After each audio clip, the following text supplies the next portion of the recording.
One of the areas that has interested me lately in Gospels and Jesus research is the whole area of a social scientific approach to social memory, sometimes called collective memory. And I find this area fascinating because it allows us to look at the formation of early Christianity from an entirely different perspective than what we have been doing in the past. Traditional approaches have tended to see the Gospels as repositories or vessels of data or facts that we can somehow peel back or dig through and go back to some of these original facts or events that may have happened. One of the insights that collective memory has given us is that this is actually very difficult to do because the Gospels are understood as repositories of memories. They are remembrances of Jesus. They are the results of communities who have their own cultural frames through which they tell those stories. So we do not have a situation where an eyewitness of Jesus then tells his successor, who in turn tells someone else information. And so you have this idea of a link or a chain where traditions are passed on from one person to another. This is not how collective memory theory works. It understands society as a web of significance, a web of meanings. And consequently, the old ways of looking at things that form critics, for example, have done is shown to be problematic among collective memory theorists. One of the questions, too, that emerges from this field is, can we even get back at Jesus? If all we have are interpretations, how do you get at an uninterpreted event? So what do we do in a positive sense then with collective memory theory? Well, it helps us to better understand the process of transmission, and it helps us to understand why communities think the things they do within their cultural settings. For example, why is it that Mark thinks a certain way about Jesus and Matthew thinks about it a little differently? Maybe I'll give an example as a helpful entrance into this field. One is when we think about the story of Judas the betrayer.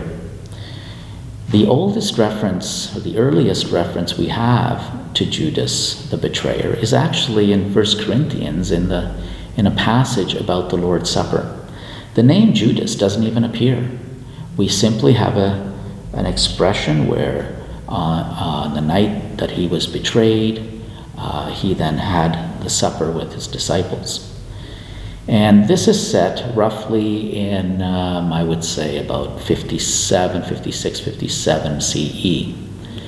And I think Paul, in many ways, and his writings represent the oral stage of the memory, where you only have significant aspects of the present Christ. And he looks at Jesus from that kind of collective memory perspective. It is really a look into the oral the preservation in the oral context. When we get to the Gospels, the betrayer becomes part of the story. In Mark's Gospel, the betrayer is named Judas, and he takes on an interesting role in the story. The preserved oral parts of the tradition now need more information. They now need story. They need these memories to be linked together with some kind of connection.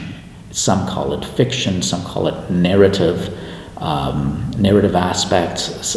People call it by different things, but the point is now that this betrayer has a function in a story. So he's given a name, he's the antagonist of Jesus, and we have a little mini narrative about him. the most interesting part about this tradition is what we find in Matthew. Matthew most likely used Mark, probably wrote some 15 years later. And what Matthew does is he develops the character even more. But he develops him in light of Old Testament texts, particularly Zechariah and a little bit of Jeremiah. And so in Matthew's version, we now have Judas acquiring the 40 pieces of silver and buying a potter's field, and these features are directly influenced by Zechariah's text. So one way of explaining what has happened here is that in Matthew's cultural frame of reference, since all of Scripture is pointing to Jesus, the cultural frame of his day, being Scripture and Jewish tradition, will shape the way that Judas is described. And I think this is a very interesting understanding of how the character changes, how the stories change.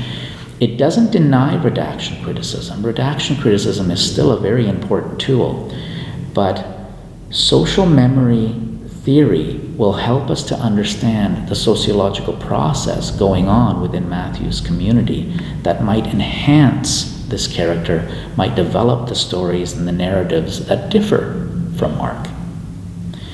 And that is one of the reasons why I think this could be a very helpful entrance into looking at the Gospels in a fresh way.